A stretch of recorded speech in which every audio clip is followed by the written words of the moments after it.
according to what we've just spoken about so far, questions? Yes.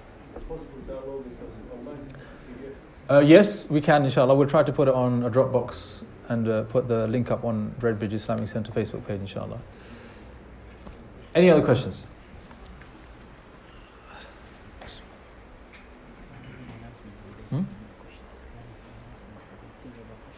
Okay, we have a question. Yes, go ahead. I just want to highlight, before Salah starts. Yes. When you start your intention to pray Salah, does that not start at your wudu time? You do your ablution. It's true. So the question is, doesn't the intention or the preparation of the Salah begin with the wudu?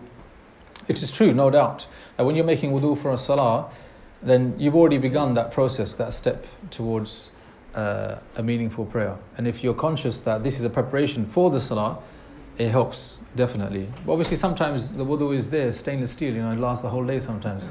It doesn't go. Some people is like that. So for those people, we have the 10-second rule, inshallah. But good point. Any other questions? Yes? What's the place of doing Sunnah, before and after? Obviously, the Fajr is absolutely compulsory, but the purpose of doing the Sunnah, and if we regularly neglect it, what's the consequence?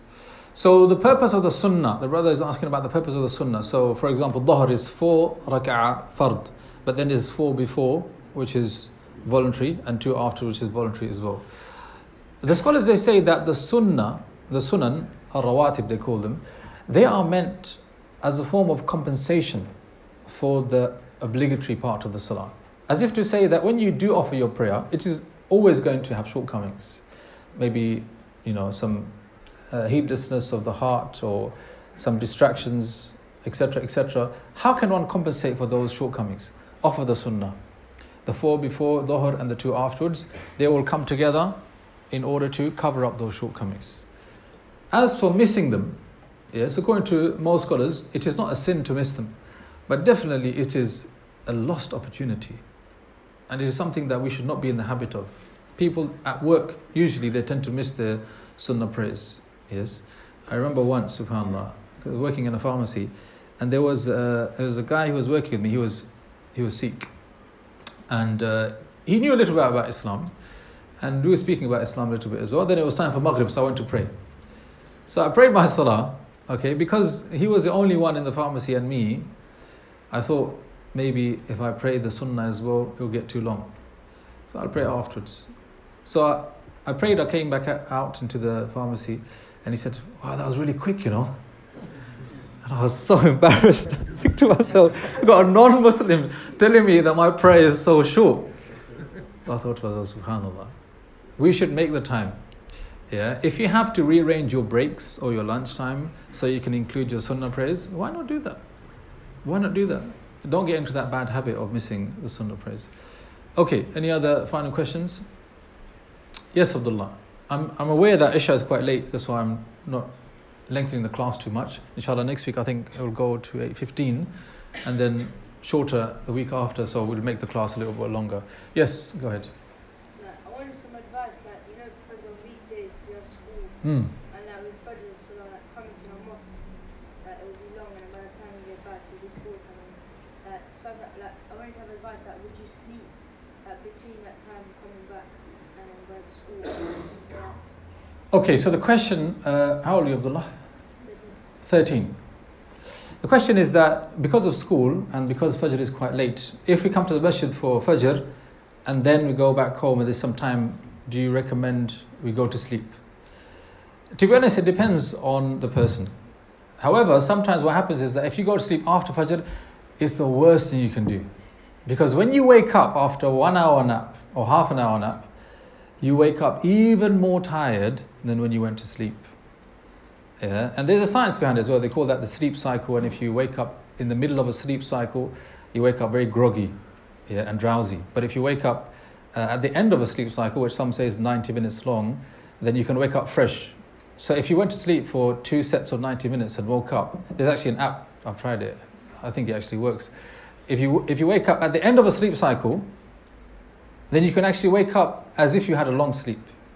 Except that what they call sleep pressure builds up if you don't have enough hours of sleep later on in the day, and you can dissipate that with naps.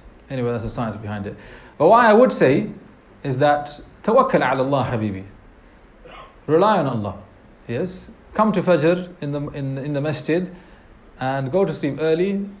And even though it's difficult, place your trust in Allah. Allah will make it easy for you. Okay, last question. I work among non-Muslims and it's very difficult to perform Salah with khushu as you are doing it as quickly as possible due to the reality of the work situation. Please advise as I feel very guilty. What advice do I give? I give the following advice. I remember one of the first jobs I had was in Selfridges on Oxford Street. Yeah. Selfridges on Oxford, that's the first job I had, working in the patisserie counter. They were selling cakes for £150. So what happened is that the first day I got to work, I told my manager, he's a white guy, I said to him, look, I pray 5 times a day, and sometimes that prayer time falls in work time. So can I have a place to pray? You know what he did? He said, okay, come downstairs. There were some rooms there in the basement. He went downstairs.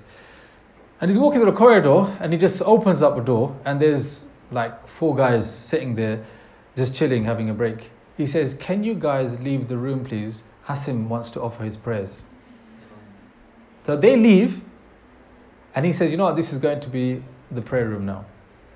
Then, what happened is that, when it came for Salah, later on, he would say, he'd come, he'd say, Asim, isn't it time for you to go pray? He would tell me to go pray. And I thought, subhanallah. My advice to everyone who works, don't be shy about the fact that you pray. Be upfront and tell people that, you know what, I'm a strict Muslim, I pray 5 times a day, and sometimes the prayer time will fall in work, but I will not let that get in between me and my work. What I'll do is I'll organize my time and my breaks so I can offer them on time, at the same time not detract anything from my work. People will respect you. People will say you are a principled person. You know, funny story, yeah. There's a brother, him in Wales. He's a revert, black brother. He doesn't have a beard or anything. He hasn't changed his name either. So he doesn't actually look like a Muslim. So he told me that he got this job, and because of working for a big company, sometimes the head office is in London, he works in Wales, and he has to travel back and forth. So one day one of the managers of the firm came to Wales, and he told all the staff, including him, that, you know, we're going to go out tonight after work. And he's a very popular manager, so everyone's like, yeah, let's go.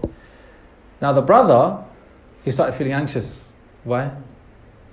Because he knows when they go out, they're going to drink. So he started feeling anxious, but he couldn't bring himself to explain that he can't go.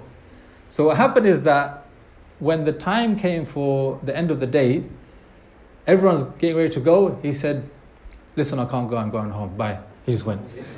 No, listen, I can't go, I'm going home, bye. Just like that. And then he got home and thought, oh my God, that was so rude.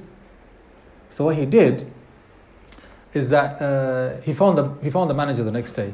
He said, listen, I want to apologize for my behavior yesterday. I was a bit abrupt, and it's just that I'm a Muslim and I don't drink.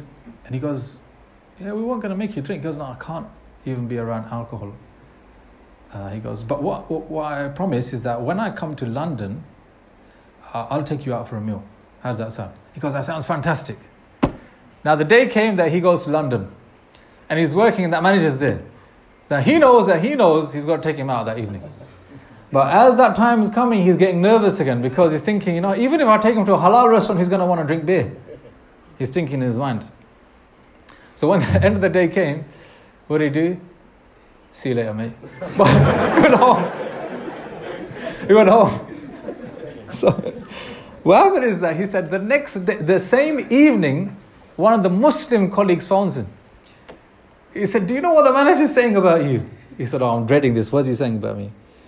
He goes, he's saying that you're a stand-up guy. He said, what? He said, you're a stand-up guy. He goes, he's a stand-up guy. He doesn't care if he loses his job. He's not losing his religion for anyone. He's praising you. And he said to himself, subhanAllah, even though I'm behaving like this, still Allah is keeping my izzah. You know, I have felt even embarrassed myself that Allah, the way He is treating this person, raising his ranks because he is being uncompromising on his faith, do I have the guts to do what he did? Yeah? May Allah give us understanding. So sometimes it's just about explaining yourself and trying to organize the time. Allah subhanahu wa ta'ala knows best. Okay, Jazakumullah khair, inshallah. Next week we will continue with